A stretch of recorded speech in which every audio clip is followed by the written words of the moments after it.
one of the things that I think that is a challenge for a lot of people is requiring things of others without first establishing those things for yourself.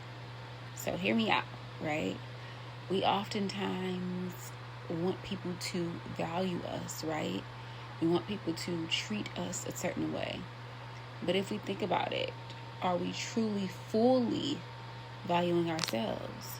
So when someone does step out of line, or when someone does say something to you that is disrespectful, are you standing on your boundaries and are you speaking up to enforce the respect that you deserve? Or are you just letting things pass on by?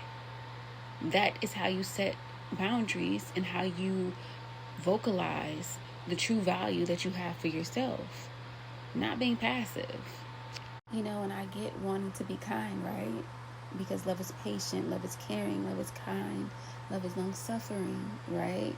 That's what the Word of God states that love is. But kindness does not mean that you are a walking mat. Kindness does not mean that you are not assertive, right? That you don't stand 10 toes on who you are, and that you don't set a standard for the way in which you should be treated, right? And I've learned that as a woman, as a young woman that has grown into a woman. I've had to learn that, right? I've had to learn to not be passive, right? That it is okay to be assertive and still be loving. You set the standard, right? Because if you are passive, right, if you just let things fly, that's exactly what you'll get in return. Stand 10 toes, but with love.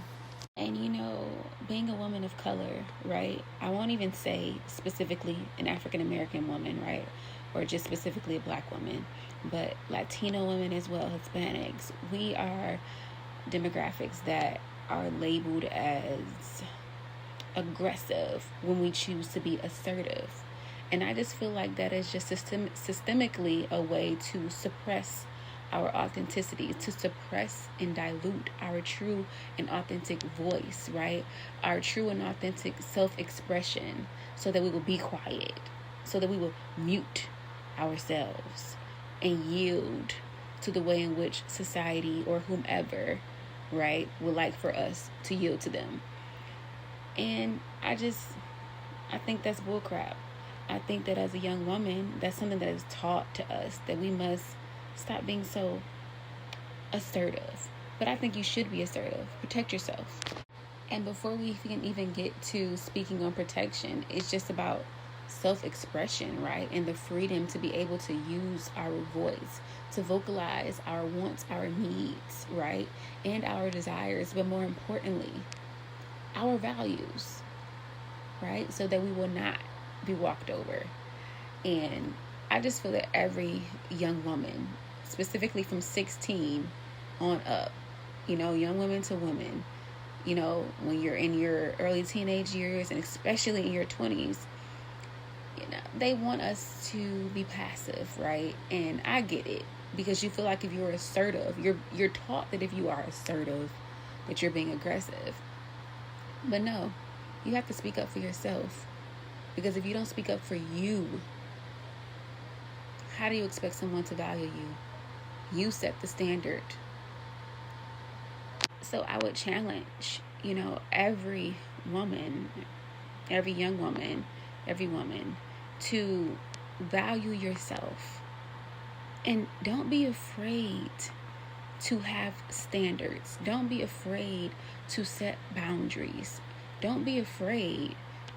All those things that I just named are literally the leaves that are on the tree of assertiveness, right? And I don't want you to be afraid to do that, because when you suppress that, when you choose to just be, oh, I'm not going to say anything, or you let people get away with things, right?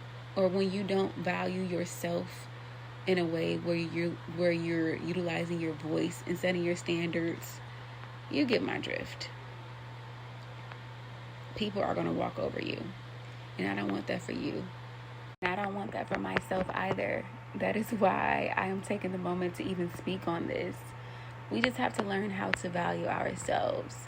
And that starts by one, not just mentally taking notes or mentally having a list of what our standards and our values are, but vocalizing that, being firm about it, being unapologetic about it.